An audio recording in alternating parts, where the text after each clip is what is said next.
वन्देऽहं श्रीगुरो श्रीयुतपदकमलं श्रीगुरून् वैष्णवांश्च श्रीरूपं साग्रजातं सहगणरघुनाथान्वितं तं सजीवं साद्वैतं सावधूतं परिजनसहितं कृष्ण चैतन्य देवं श्रीराधा कृष्ण पादं सहगण ललिता श्री विशाखान्वितांश्च नमो विष्णुपादाय कृष्ण प्रेष्ठाय भूतले श्रीमते भक्ति वेदांत स्वामिनिति नामिने नमस्ते सारस्वते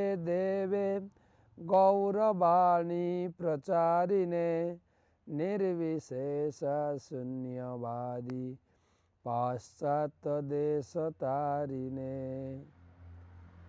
आजनुलंबित भुजौ कनकावदातौ संकीर्तनैकपितरौ कमलायताक्षौ विश्वम्भरौ द्विजवरौ जुगधर्मपालौ वन्दे जगत्प्रियकरौ करुणावतारौ जय श्री कृष्ण चैतन्य प्रभो नित्यानंद श्री अद्वैत गदाधर श्रीवासदि श्री गौर भक्तबिंद हरे कृष्ण कृष्ण कृष्ण हरे हरे हरे राम राम राम हरे हरे। ओं नमो भगवते वासुदेवाय।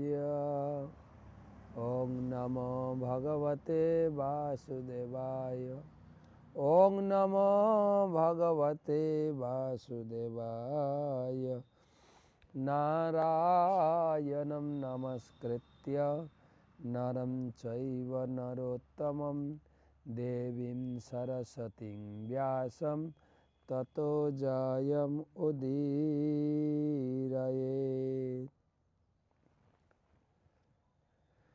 तमादिदेवं करुणानिधानं तमालवर्णं सुहितावतारम् अपार संसार समुद्रसेतुं भजामहे भागवत स्वरूपम्। ग्रंथराज श्रीमद् भागवत महापुराण पंचम स्कंधेर पंचम अध्याয়ের আজকে প্রথম ক্লাস। সেই সঙ্গে আমরা গীতা জয়ন্তী উপলক্ষে গীতার উপরে আমরা কিছু চর্চা করব। তো আজকে হচ্ছে আমাদের 1017তম ভাগবত রসমাধুরী সেমিনার। আমাদের মায়াপুরে চলছে ধুমধাম সহকারে গীতা জয়ন্তীর অনুষ্ঠান। গীতা জয়ন্তী অনুষ্ঠানের মাঝখানে আপনাদের সঙ্গে যুক্ত হয়েছি ভাগবত রসমাধুরী সেমিনার। সকলকে জানাই কৃষ্ণ প্রীতি শুভেচ্ছা অভিনন্দন।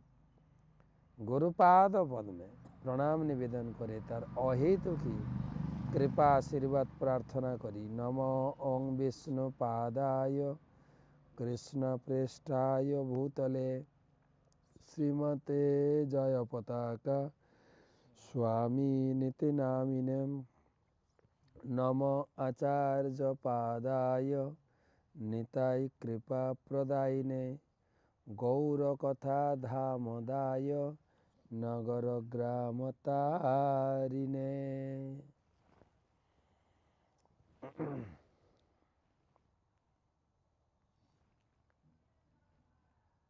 তো শুরু হচ্ছে পঞ্চম অধ্যায়। কথাসার, এই অধ্যায়ে জড়জাগতিক দুঃখ দুর্দশা অপনোদনকারী মোক্ষ ধর্মের অতীত যে ভাগবত ধর্ম তার বর্ণনা করা হয়েছে। এখানে বর্ণনা করা হয়েছে যে ইন্দ্র সুখ ভোগের জন্য কুকুর, শূকর ইত্যাদি পশুর মতো কঠোর পরিশ্রম করা মানুষের কর্তব্য নয়। মানব জীবনের বিশেষ উদ্দেশ্য হচ্ছে পরমেশ্বর ভগবানের সঙ্গে তার সম্পর্কের পুনঃপ্রতিষ্ঠা করা এবং সেই উদ্দেশ্য সাধনের জন্য সর্বপ্রকার তপশ্চর্যা ও কিচ্ছর সাধন স্বীকার করা উচিত।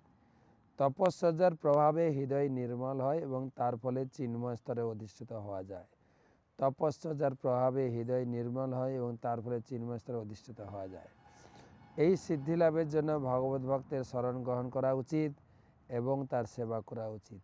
তখন মুক্তির দান উন্মুক্ত হয়। স্ত্রী সঙ্গীদের সঙ্গে করার ফলেই জীবের চরম জড় চেতনায় আবদ্ধ হয় এবং জন্ম মৃত্যু জরা ব্যাধির দুঃখ ভোগ করে। যারা সর্বভূতের হিতে সাধনে রত এবং সন্তান সন্ততি ও আত্মীয় স্বজনের প্রতি আসক্ত রহিত তাদের বলা হয় মহাত্মা। যারা ইন্দ্রিয় সুভোগে রত তারা পাপী হোক অথবা পুণ্যবানই হোক আত্মজ্ঞান লাভ করতে পারে না। তাই তাদের কর্তব্য অতি উন্নত স্তরের ভগবত ভক্তদের শরণাগত হয়ে তাকে গুরুরূপে বরণ করা। তার সঙ্গ প্রভাবে জীবনের উদ্দেশ্য অবগত হওয়া যায়। এই প্রকার সদ্গুরুর উপদেশের ফলে ভগবত ভক্তি, বিষয় বিতৃষ্ণা এবং সুখ ও দুঃখ উভয়ের প্রতি সহিষ্ণুতা লাভ হয়। তখন সর্বভূতে সমদর্শী হওয়া যায় এবং আত্মজ্ঞান লাভের প্রতি ঐকান্তিক আগ্রহের উদয় হয়। নিরন্তর শ্রীকৃষ্ণের সন্তুষ্টি বিধান প্রচেষ্টার ফলে তখন স্ত্রী পুত্র গৃহের প্রতি মানুষ অনাসক্ত হয় আর তার বৃথা সময় নষ্ট করতে ইচ্ছা হয় না। এইভাবে জীবের আত্মজ্ঞান লাভ হয়। এই প্রকার পারমার্থিক জ্ঞান সম্পন্ন ব্যক্তি কখনো কাউকে জড়জাগতিক কার্যকলাপে নিযুক্ত করেন না। যে ব্যক্তি ভগবত ভক্তের উপদেশ দিয়ে জগৎ সংসার বন্ধন থেকে মুক্ত করতে পারেন না তার গুরু, পিতা, মাতা, দেবতা বা পতি হওয়া উচিত নয়। ঋষভদেব তার শতপুত্রকে উপদেশ দিয়ে তাদের জ্যৈষ্ঠ ভ্রাতা ভরতকে তাদের পথপ্রদর্শক ও নেতারূপে গ্রহণ করে তার সেবা করার নির্দেশ দিয়েছিলেন। সমস্ত জীবের মধ্যে ব্রাহ্মণ শ্রেষ্ঠ এবং তার ঊর্ধ্বে বৈষ্ণবের স্থিতি। বৈষ্ণবের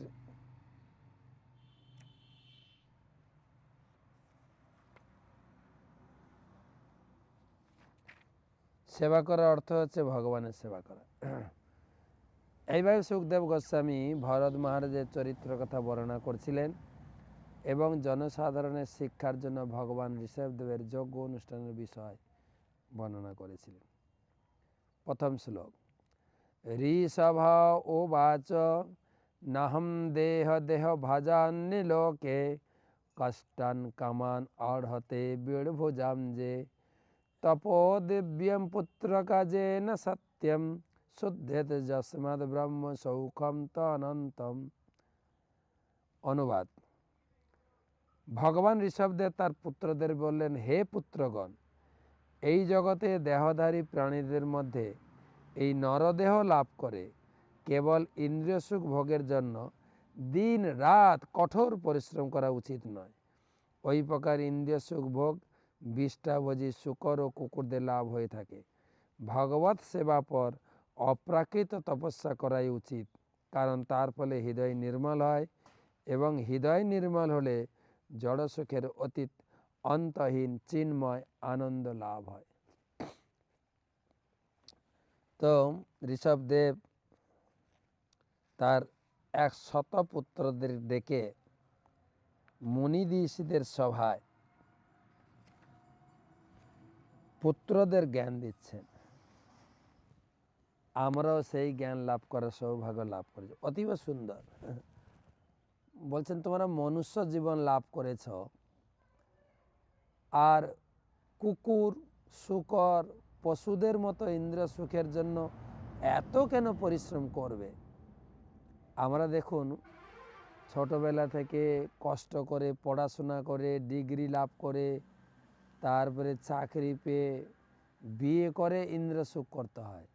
পশু পাখি তো কোনোদিনও পড়াশোনা করে না, কোনো দিন সরকারি লোকের পিছনে দৌড়ায় নেই যে আমাকে একটা চাকরি দিন।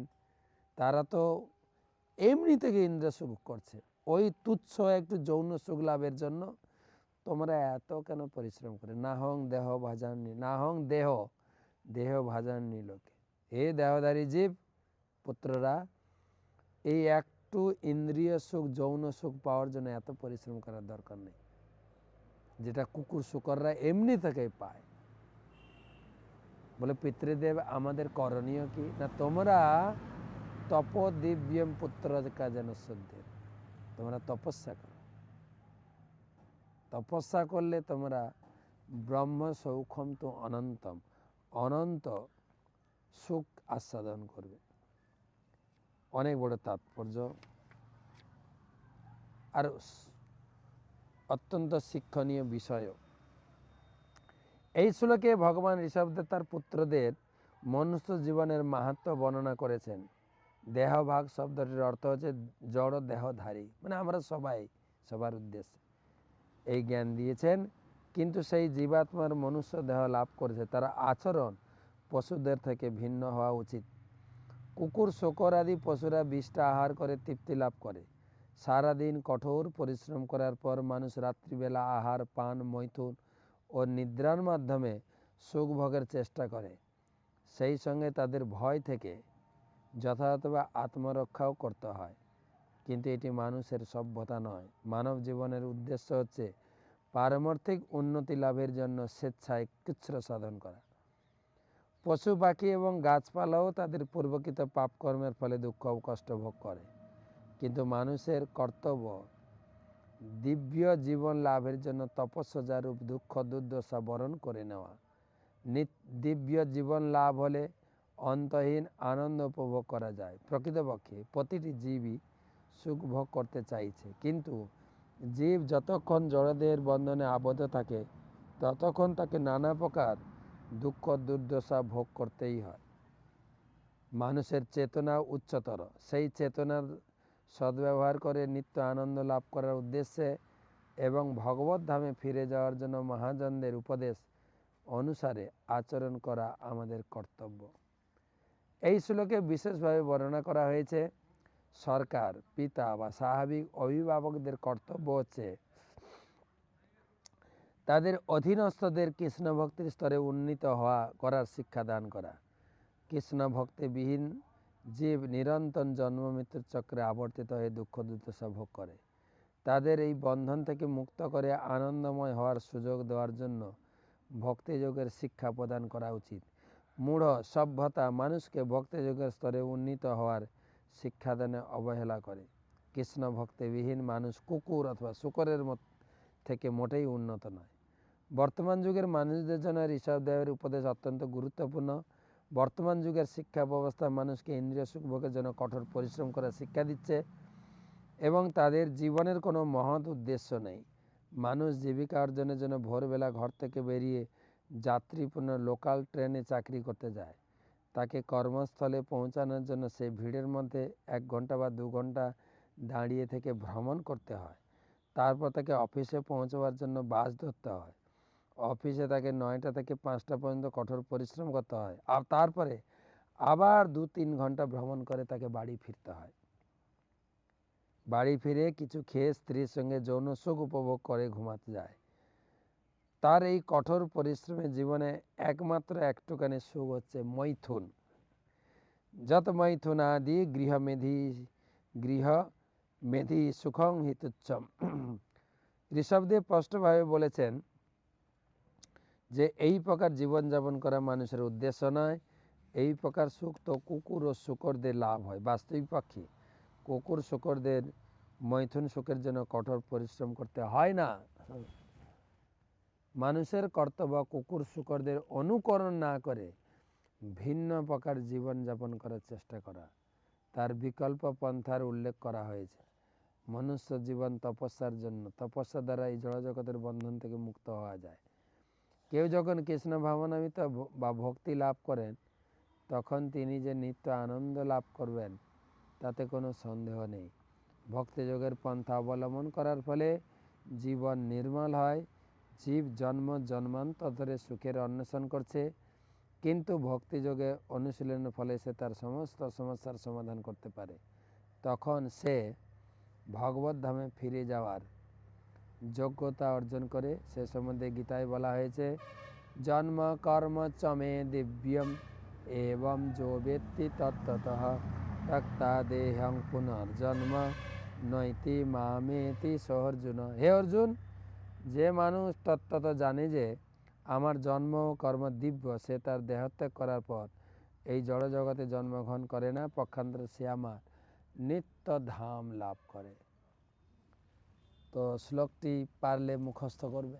না হন দেহ দেহ ভজান্নি লোকে কষ্টান কামান অর্হতে বীর ভুজাম যে তপো দিব্যম পুত্র কাজন শুদ্ধে শুদ্ধের চস্মা ব্রহ্ম সৌখম তু অনন্তম। গীতার আলোচনা, যদিও আপনারা সকালে গীতা পাঠ আশা করি সকলে শুনছেন, 3 মিনিটের গীতা পাঠ প্রতিদিন, তবে গীতা জয়ন্তী উপলক্ষে পুরো মাসব্যাপী আমি পুরো গীতাটা একটু চর্চা করব। আমরা 3য় অধ্যায়ের ক্লাস শুনেছি গত 2টি ক্লাসে, মানে গতকালকে তো গেছে টকশো, তার আগে 2 দিন শুক্র শনিতে। 4র্থ অধ্যায়েও আমরা 2টো ক্লাস করব। 4র্থ অধ্যায়ের মাহাত্ম্য, আপনার 3য় অধ্যায়ের মাহাত্ম্য মনে আছে? সে কৌশিকী ব্রাহ্মণের তার পুত্র 3য় অধ্যায় পাঠ করে তার বাবা এবং পরিবারের যারা যারা যেখানে যেখানে আছে সবাইকে উদ্ধার করলেন। এখানেও সেই আরেক ব্রাহ্মণের কথা আলোচনা হবে। গীতা মাহাত্ম্য আলোচনা করছেন ভগবান বিষ্ণু লক্ষ্মীকে শোনাচ্ছেন, সেই কথা রিলে করে শিবজি পার্বতীকে শোনাচ্ছেন, আর সেই কথা আমরা পড়ছি বা শুনছি। 4র্থ অধ্যায়ের মাহাত্ম্য, ভগবান বিষ্ণু বললেন, প্রিয় লক্ষ্মী, তোমার নিকট এবার ভগবদ্গীতার 4র্থ অধ্যায়ের মাহাত্ম্য বর্ণনা করছি, মনোযোগ দিয়ে শ্রবণ করো।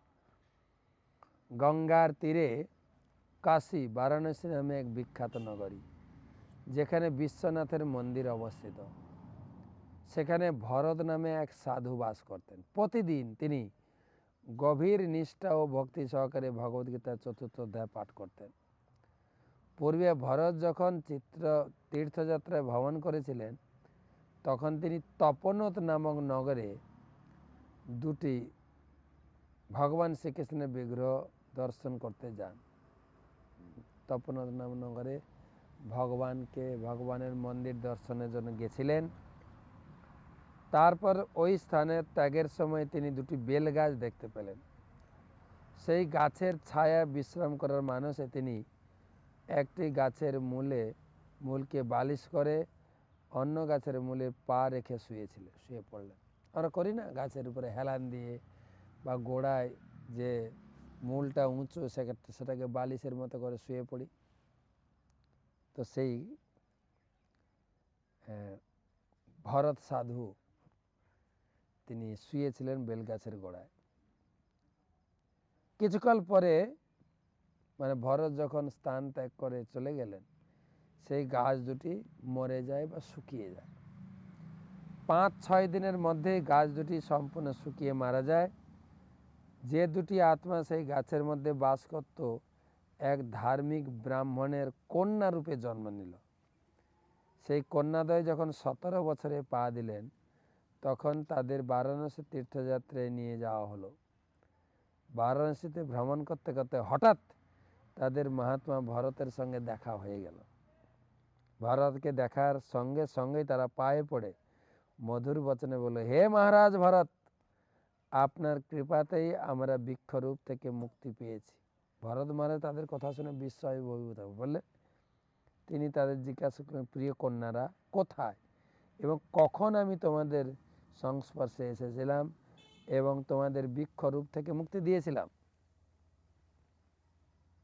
কিভাবে তোমাদের বৃক্ষরূপ প্রাপ্তি হলো, দয়া করে তা জানাও, কারণ সে সম্বন্ধে আমি কিছুই জানি না। প্রথমে কন্যাদ্বয় তাদের বৃক্ষরূপ প্রাপ্তির কথা ভরত মহারাজকে বললেন, কিভাবে তারা বৃক্ষ হল কিভাবে? মহারাজ, গোদাবরী নদীর তীরে ছিন্নপাপ নামে এক পবিত্র স্থান আছে। সেখানে সত্যতপা এক ঋষি বাস করতেন। তিনি খুব কঠোর তপস্যা ও কিচ্ছর সাধন করেছিলেন। গ্রীষ্মকালে তিনি অনেকগুলি অগ্নিকুণ্ডের মাঝখানে বসে এবং শীতকালে শীতল নদীতে জলের মধ্যে দাঁড়িয়ে থাকতেন। কালক্রমে তিনি সম্পূর্ণরূপে বিশুদ্ধ হন এবং ইন্দ্র দমনে পূর্ণ সক্ষম হন। এইভাবে ধীরে ধীরে তিনি লীলা পুরুষোত্তম ভগবান কৃষ্ণের শ্রীপাদ পদ্ম লাভ করেন। ভগবান ব্রহ্মা প্রতিদিন ঋষি সত্যতপার দর্শনে যেতেন, ভগবত সেবা সম্বন্ধে তাকে প্রশ্ন করতেন। এরপরে ইত্যবসরে সত্যতপা ঋষির প্রতিষ্ঠা দেখে দেবরাজ ইন্দ্র চিন্তিত হলেন। তিনি ভাবলেন একদিন সত্যতপা ঋষি তাকে তার স্বর্গের রাজপথ থেকে উচ্ছেদ করতে পারে। ইন্দ্র তখন তাদেরকে আমাদের দুজনকে ডেকে পাঠালেন। সেই জন্মে আমরা ইন্দ্রের রাজসভায় অপ্সরা ছিলাম। ইন্দ্র আমাদের বলেন, যাও আমাকে রাজপথ থেকে উৎখাত করার আগে এই সত্যতপা মুনির পতন ঘটা। গোদাবরী নদীর তীরে সত্যতপা মুনি যেখানে কঠোর তপস্যা করছিলেন, ইন্দ্রের নির্দেশ পেয়ে আমরা সেখানে উপস্থিত হলাম।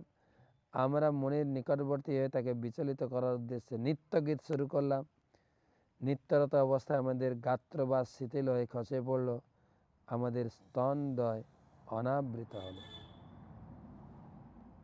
মুনি তখন ক্রোধে হাতে জল নিয়ে আমাদের অভিশাপ দিল, যা তোরা দুজনেই গঙ্গার তীরে বেল গাছ হয়ে থাক। মুনি আমাদের অভিশাপ দিল। সত্যতপা অভিশাপ বাক্য শুনে আমরা মুনির চরণে পতিত হয়ে ক্ষমা প্রার্থনা করলাম। তাকে অনুনয় করে বললাম যে আমরা দেবরাজ ইন্দ্রের আজ্ঞাবহী দাসী বই, আর কিছুই নয়। আমাদের আত্মসমর্পিত ভাব দেখে মুনিবর সন্তুষ্ট হলেন, বললেন মুখ থেকে তো অভিশাপ বেরিয়ে গেছে। আমরা ক্ষমা চাইলাম। মুনি বললেন, দেখো মুখ থেকে আমার অভিশাপ বেরিয়ে গেছে, এটা তো ব্যর্থ হবে না। তবে ভরত মহারাজের সংস্পর্শে না আসা পর্যন্ত তোমরা সেখানে গাছ হয়ে থাকবে। আমরা পূর্বজন্মের কথা স্মরণ করতে সক্ষম হব বলে তিনি আমাদের এই আশীর্বাদও দিয়েছিলেন। হে পরমপ্রিয় ভরত মহারাজ, আমরা যখন গঙ্গা তীরে ছিলাম তখন আপনি তপোনদ ভ্রমণকালে আমাদের নিচে বিশ্রাম করেছিলেন। আপনি ভগবদ্গীতার 4th অধ্যায় পাঠ করেছিলেন। আপনার সেই পাঠ শুনে আমরা শুধু বৃক্ষ জীবন থেকে মুক্ত হয়ে ভক্ত পরিবারে জন্মগ্রহণ করেনি, এই জড়জগতের সমস্ত ভোগ বাসনা থেকেও মুক্ত হয়ে গেছি। ভগবান বিষ্ণু বললেন, প্রিয় লক্ষ্মী, এই কন্যাদ্বয় ভরত মহারাজের কাছ থেকে তাদের জীবন কাহিনী বর্ণনা করার তিনি খুবই সন্তুষ্ট হয়ে আশ্রমে ফিরে গেলেন। কন্যাদ্বয় সারা জীবন ধরে ভগবদ্গীতার 4th অধ্যায় অতি যত্নে পাঠ করে আমার শ্রী পাদপদ্ম লাভ করে। সে কন্যারাও তাদের শেষ জীবনে কেবলমাত্র ভগবদ্গীতার 4th অধ্যায় পাঠ করে তাদের জীবনকে সম্পূর্ণ করেছেন। তা আসুন আমরা 4th অধ্যায়টা পাঠ শুরু করি। 2টো ক্লাসে আমরা পড়ব। আজকে শুরু করি। 4th অধ্যায়ে 42টি শ্লোক আছে। প্রথম অধ্যায় ছিল 46, দ্বিতীয় অধ্যায়ে 72, তৃতীয় অধ্যায়ে 43, 4th অধ্যায়ে 42, 42টি শ্লোক আছে। তো ভগবান কৃষ্ণ 3য় অধ্যায় বর্ণনা শেষ করলেন। কামকে জয় করতে হবে। কাম থাকলে মানুষ জীবনে সিদ্ধি লাভ করতে পারে না। তাই কামকে জয় করতে গেলে জ্ঞান লাগবে। কি জ্ঞান? অজ্ঞানী ব্যক্তিরা না হয় এই কাম লালসায় চরিতার্থিত হয়, তার বিপদগ্রস্ত হয়। কিন্তু জ্ঞানী ব্যক্তি এর প্রতিকার বুঝে কামে বেশি আসক্ত হয়। সেজন্য আমাদের বলে না, ভেবে চিন্তে করো কাজ, ভাবিয়া করিও কাজ, করিয়া ভাবিও না, করে ফলার পর আর ভেবে কি হবে। তাই জ্ঞান, আমি ছেলে নই, আমি স্ত্রী নই, আমি পুরুষ নই, আমি হচ্ছে চিন্ময় আত্মা। এই স্ত্রী পুরুষের মিলন সুখের উপরে আমি আত্মতত্ত্ব জ্ঞান, আত্মা, দিব্য আনন্দ লাভের অধিকারী। কেবল এই কাম উপভোগ করে কি পাবো?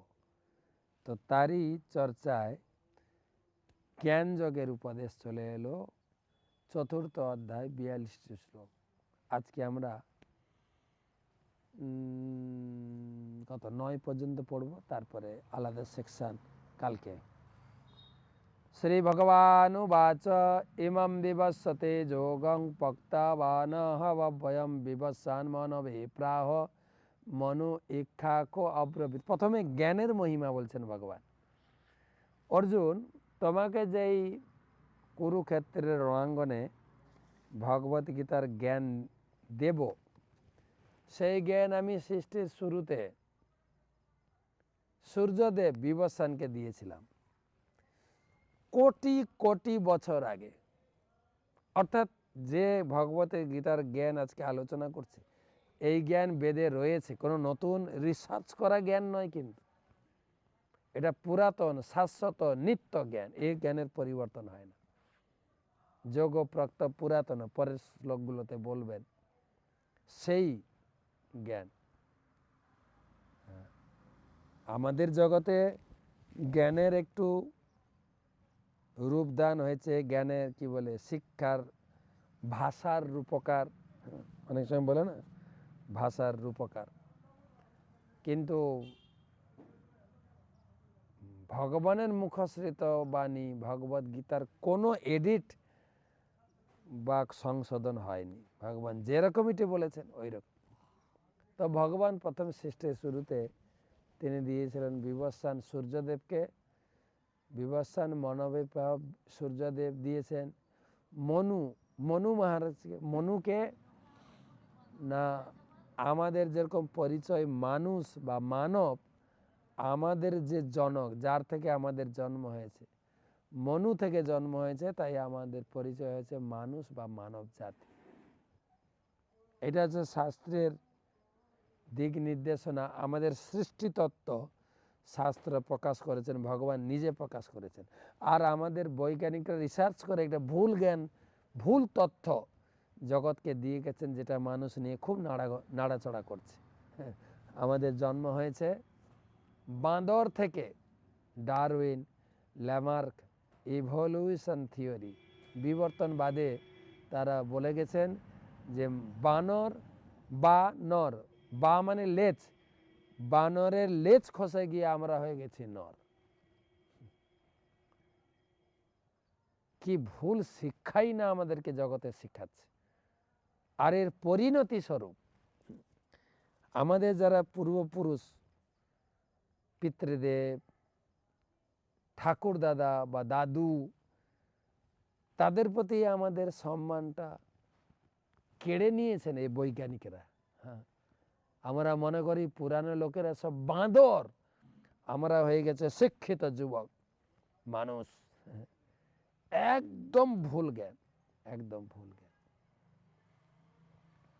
এখানে ভগবান প্রকাশ করছেন তোমাদের জন্ম বান্দর থেকে হয়নি, তোমাদের জন্ম হয়েছে মনু থেকে, মহান মনু সম্রাট মনু মহারাজ থেকে। ধীরে ধীরে আমাদের প্রত্যেকের গোত্র আছে, কাশ্যপ গোত্র। হ্যাঁ, কয়েকদিন আগে একটা বাড়িতে উপনয়ন সংস্কার অনুষ্ঠানে ছিলাম। তো গোত্র কি না, কাশ্যপ গোত্র। তো কাশ্যপ গোত্রের পিঢ়ি কশ্যপ মুনি থেকে কারা কারা কারা কারা এসে এসে এসে এসে আমি সেই পরিবারে জন্মগ্রহণ করেছি। আমাদের পূর্বপুরুষরা মুনি, ঋষি, যোগী, ধ্যানী, তপস্বী, মহান ব্যক্তিত্ব। আর বৈজ্ঞানিকদের পূর্বপুরুষরা হচ্ছেন বানর। কি অবস্থা দেখেন। আমি এটা কথা অনেকবার বলেছি আপনাদের, যে একটা বাচ্চা ছেলে 6-এ পড়ে, বাবাকে জিজ্ঞাসা করছে, বাবা আমাদের জন্ম প্রক্রিয়াটা একটু বলো না। বাবা বলছেন এটা তো সহজ, দেখো তোমার বাবা আমি, আমার বাবা তোমার দাদু, দাদুর বাবা আছেন, দাদুর দাদু আছেন, এই করে করে দেখা যায় আমাদের একটা গোত্র আছে, ভরদ্বাজ ঋষির পরম্পরা। এই ঋষিমুনিরা জন্মগ্রহণ করেছেন ব্রহ্মা থেকে, আর ব্রহ্মার জন্ম হয়েছে ভগবান থেকে। আলটিমেটলি ভগবান থেকে আমরা সৃষ্টি হয়েছি পরম্পরাক্রমে। শিশুরা সরল হয়, ঠিক আছে। যখন 7 ক্লাসে উঠলো তখন স্কুলে পড়ানো হচ্ছে বিবর্তনবাদ, ইভলিউশন থিওরি। সেখানে বর্ণনা করা হয়েছে কিভাবে জীবের সৃষ্টির পরিবর্তন, সৃষ্টির সংস্কার হয়েছে। দেখ, এককোষী, বহুকোষী, বহুপদ, চতুষ্পদ, দ্বিপদ, আমরা মানুষ। সংস্কার হতে হতে বিবর্তনের প্রভাবে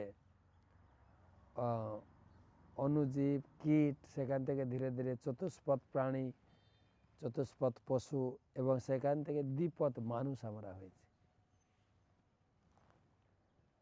তো এইটা শুনে বাচ্চাটির মনে একটা খটকা লাগে, মানে সন্দেহ আসে যে আরে আমাদের বাবার কাছ থেকে শুনবা আমাদের জন্ম হয়েছে মুনি ঋষি থেকে, ভগবান থেকে, আর এখানে মাস্টারমশাই পড়াচ্ছেন আমাদের জন্ম হয়েছে বাঁদর থেকে। তো কোনটা ঠিক? কোনটা ঠিক? তো এই ঠিক ভুল সমাধান করার জন্য মাকে জিজ্ঞাসা করছে, মা তোমাকে একটা কথা জিজ্ঞাসা করবো? বলছে হ্যাঁ, কেন জিজ্ঞাসা করবে? দেখো মা, আমাদের যে সৃষ্টি, জন্ম, বাবাকে জিজ্ঞাসা করলাম, বাবা বললো আমাদের জন্ম প্রক্রিয়াটা ভগবান থেকে ব্রহ্মা, ব্রহ্মা থেকে মুনি ঋষি, সেই পরম্পরাতে আমাদের জন্ম। কিন্তু জানো মা, স্কুলে পড়ালো আজকে যে আমাদের জন্ম হয়েছে বাঁদর থেকে। মা কোনটা ঠিক? কোনটা ঠিক বলে আমি গ্রহণ করব? মায়ের উত্তর শুনুন। মা বলছে দেখো, স্কুল কলেজে যেটা পড়ানো হয় সেটা হচ্ছে সঠিক জ্ঞান, রিসার্চ করা জ্ঞান, প্রমাণিত, সেটাকে সবাই গ্রহণ করছে। বলছে বাবা যে বললো, আরে বাবার কথা ছাড়, বাবা সেকেলের, বাবার কথার কোনো কি প্রমাণ আছে? তাই বইতে যেটা পড়েছিস সেটাই সঠিক। ছেলেটা স্বাভাবিকভাবেই সন্দেহ থেকে মুক্ত হলো না। আর কয়েকদিন পরে তার সন্দেহটাকে বাবার সঙ্গে শেয়ার করলো। বাবা বলছে, বাবা তোমাকে একটা কথা জিজ্ঞাসা করব? তুমি তো সেদিন বললে আমাদের জন্ম হয়েছে ভগবান থেকে। জানো, স্কুলে আমি পড়লাম, বইতে লেখা আছে আমাদের জন্ম হয়েছে বাঁদর থেকে, এটা রিসার্চ করা গেছে।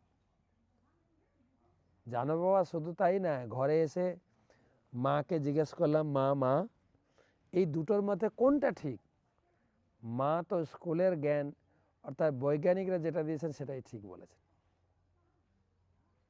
আচ্ছা বাবা বলো তো, এর রহস্যটা কোনটা ঠিক? হ্যাঁ, আমি তো মোটেই বুঝে উঠতে পারছি না।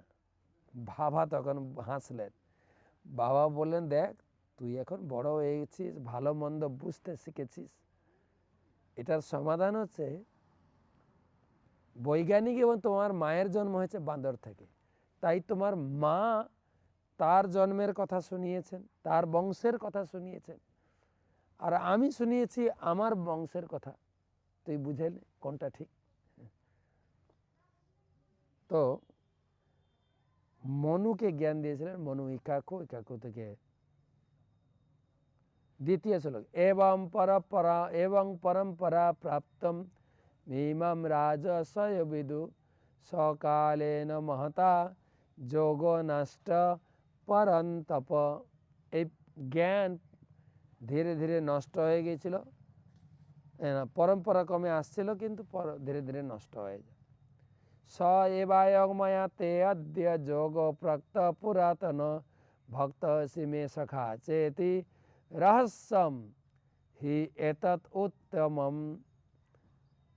পরম্পরাক্রমে চলে আসছিল, নষ্ট হয়ে গেছিল, কিন্তু সেই যোগ, পুরাতন জ্ঞান পুরাতন জ্ঞান, কবেকার, লক্ষ লক্ষ কোটি কোটি বছর আগে, সেই জ্ঞান নষ্ট হয়ে গেছিল, আজকে তোমাকে আমি দেব। প্রত্যেক জ্ঞানের, যেরকম আমাদের জড় জ্ঞানের পরিবর্তন হয়েছে। আমাদের আগে বাবা দাদুরা পড়েছিলেন কাঠা, গন্ডা, কড়া হিসাব, আমরা সেই হিসাব বুঝতে পারি না। কিন্তু আমাদের এসে গেছে একে চন্দ্র, দুয়ে পক্ষ, তিনে নেত্র, চারি বেদ, এরও একটা সুন্দর অর্থবহ সংখ্যা ছিল। আর বর্তমান ছেলেমেয়েরা বলছে 1 2 3 4, 4ও বলছে না, 4 5, বিদেশি টিউন 4 বলে না, 4। তো কিন্তু এই জ্ঞান কোটি কোটি বছর আগে যেরকম ছিল, স এবং সেই জ্ঞান তোমার সামনে আজকে রিভিল আবার দেব, যেহেতু তুমি আমার সখা এবং ভক্ত। এই সখা কথাটা শুনে অর্জুনের মনে স্বাভাবিক প্রশ্ন জাগরিত। এটা অর্জুনের প্রশ্ন না, কিন্তু আমাদের প্রশ্ন, যে ভগবান ছিলেন অর্জুনের সখা। অর্জুনের আর ভগবানের জন্ম কয়েকদিন আগে, আর কোটি কোটি বছর আগে সূর্যদেবকে জ্ঞান দিলেন কি করে? সাধারণ লোক আপনাকে প্রশ্ন করতে পারে, আপনি হয়তো ভক্ত স্বীকার করবেন, সাধারণ লোক প্রশ্ন করতে পারে, তো সেটা কি করে আপনি মিলাবেন, কি করে উত্তর দেবেন? তাই অর্জুন ভগবানের সামনে আমাদের হয়ে প্রশ্ন করেছেন। অপরম ভবত জন্ম পরম জন্ম বিবস্বত কথমে তত্তমানি কথমে তদ্বিজানীয়াম তমাদৌ প্রক্তবানিতি। যে তোমার আমার এই কয়েকদিন আগে জন্ম হলো, তুমি কি করে বিবস্বানকে এই জ্ঞান দিলে, আমি কি করে বুঝবো? প্রশ্নটা একদম সঠিক প্রশ্ন। যদি আপনার নাতি বা পুতি বলে, জানো ঠাম্মি, আমি না আমাদের জাতির জনক মহাত্মা গান্ধীর সঙ্গে, নেতাজির সঙ্গে প্রাইমারি স্কুলে একসঙ্গে পড়েছি গো, পড়েছি, আপনি বিশ্বাস করবেন? মোটেই না। হ্যাঁ, তাই সাধারণ লোকও বিশ্বাস করবে না। তাই প্রশ্ন করলেন অর্জুন, যে ভগবান নিজে উত্তর দিকে এর রহস্য। ভগবান উবাচ বহুনি মে ব্যতীতানি জন্মানি তব চার্জুন তান্যহং বেদ সর্বাণি নতং বেত্থ পরন্তপ। আরে তোমার আমার আগে অনেকবার জন্ম হয়েছে, বহুনি মে ব্যতীতানি, জন্মানি, এই জন্মচক্রটা বহুবার আমার তোমার জন্ম হয়েছে। তানি অহম বেদ সর্বাণি, সব কিছু আমি মনে রেখে, সে সমস্ত জন্মের কথা আমার সব মনে আছে, তুমি ভুলে গেছো। এই হচ্ছে জীবের এবং ভগবানের পার্থক্য। তাই তোমাকে না, অর্জুন তখন প্রশ্ন করতে পারে, তোমারও যদি বারবার জন্ম হয়, জীবের বারবার জন্ম মৃত্যু চক্র পতিত, তোমারও বারবার জন্ম হয় নাকি? তুমি যে এখন বললে, তাহলে তুমি ভগবান হলে কি করে? তখন অর্জুন উত্তর দিচ্ছে, ভগবান উত্তর দিচ্ছে, অজ পিসন অব্যয়াত্মা ভূতানাম ঈশ্বর পিসন প্রকৃতিম সামধিষ্ঠায় সম্ভবামি আত্মমায়া। আমি অজ, আমার জন্ম হয় না, জগতে আমি প্রকাশিত হই, জগতে আসি। বলে কখন আসো? সম্ভব আমি আত্মা, যখন ভক্তদের উপরে অত্যাচার হয়, ভক্তদের এই অত্যাচার সহ্য না করতে পেরে আমার ভিতরে মায়া জন্মায়, আমি চলে আসি। বলে তোমার মায়া কখন জন্মায়? যদা যদা হি ধর্মস্য গ্লানির্ভাবতি ভারত অভ্যুত্থানম অধর্মস্য তদাত্মানম সৃজামহম। আমি তখনই আসি যখন ধর্মের উপরে হানি হয়, ধর্মের উপরে গ্লানি আসে। এসে আমি কি করি? বলে তুমি এসে করোটা কি? আমার 3টে কাজ। পরিত্রাণায় সাধুনাম বিনাশায় দুষ্কৃতাম ধর্ম সংস্থাপনার্থায় সম্ভবামি যুগে যুগে। আমি 3টে কাজ করি, সাধুদের পরিত্রাণ, অসুর বিনাশ, ধর্ম সংস্থাপন। আমি ভক্তদেরকে রক্ষা করার জন্য আসি, ভক্তদেরকে আনন্দ দেওয়ার জন্য, এটা হচ্ছে আমার মেন কাজ। ধর্ম সংস্থাপন, অসুর বিনাশটা আমার গৌণ কাজ। আর আমার এই কার্যকলাপ জন্ম কর্ম চমে দিব্যম এবং যো ব্যক্তি তত্ত্বতঃ তক্তা দেহং পুনর্জন্ম নৈতি মামেতি সহর্জুন। আমার এই জন্ম কর্ম কথা ভাগবতমে গীতাতে যা বর্ণিত হয়েছে সেগুলো যদি কেউ পড়ে আর শুনে সে তৎক্ষণাৎ আনন্দ লাভ করবে, তৎক্ষণাৎ এই দিব্য আনন্দময় জীবন লাভ করবে এবং জীবনের শেষে সে আমার কাছে পৌঁছে যাবে। তো আজকে 9 পর্যন্ত শ্লোক পড়লাম, বাকিটা কালকে আলোচনা করব। এখন গীতা দানের স্কোর নিয়ে আলোচনা করব, যেখানে অনেক ভক্ত এই গীতা জয়ন্তী উপলক্ষে প্রচুর গীতা দান করেছেন। আমাদের জগতাত্মা প্রভু পক্ষ থেকে, জগতাত্মা কৃষ্ণ প্রভু আমার অফিসে সেবা করেন, ওনার পক্ষ থেকে দিলীপ রায়, মিথুন দেবনাথ, নির্মল দেবনাথ, নিপা দেবনাথ, সবীর দেবনাথ, সুবর্ণ দেবনাথ, সুমন পোদ্দার সবাই মিলে একটা করে গীতা, প্রভাময়ী গোপী দেবী দাসী 2টো গীতা, বিশ্বমঙ্গল মহামন্ত্র দাস 4টে গীতা, নরোত্তম দেবনাথ 2টো,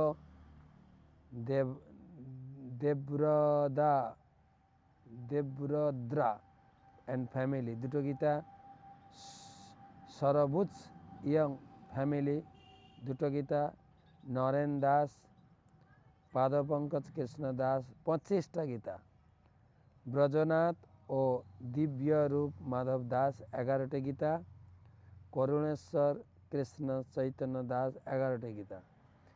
সুপ্রিয়া সীতা মাতাজির পক্ষ থেকে রঞ্চ রেণুকা দেবী দাসী 1টি গীতা, রাজা ঘোষ 2টি, সঞ্জু ঘোষ 1টি, চিন্ময় ঘোষ 1টি, সোমনাথ ঘোষ 1টি, পূজা মণ্ডল 1টি।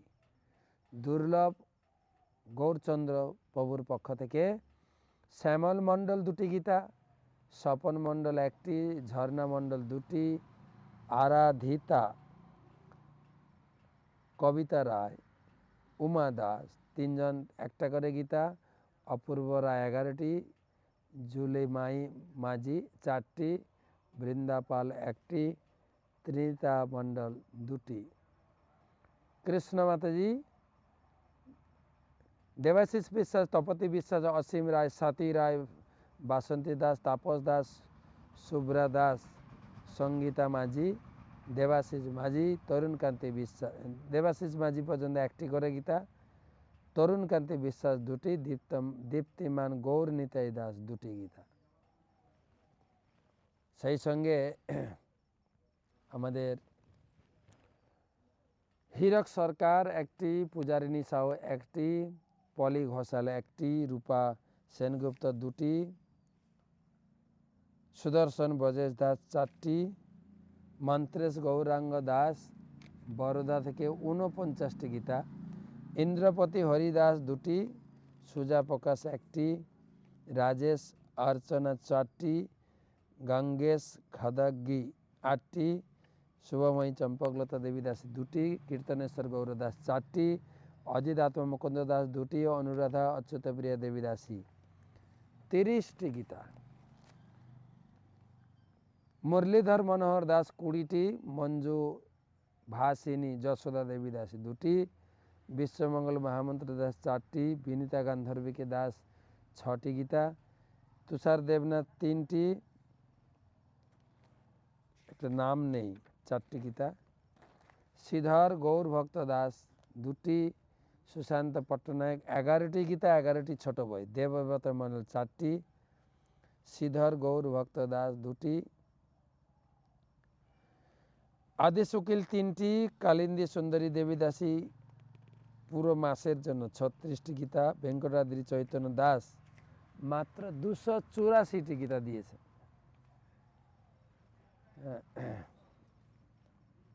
ওনার 72তম জন্ম দিবসে 72,000 টাকার গীতা দান করেছেন। রাধা রেড্ডি 1টি গীতা,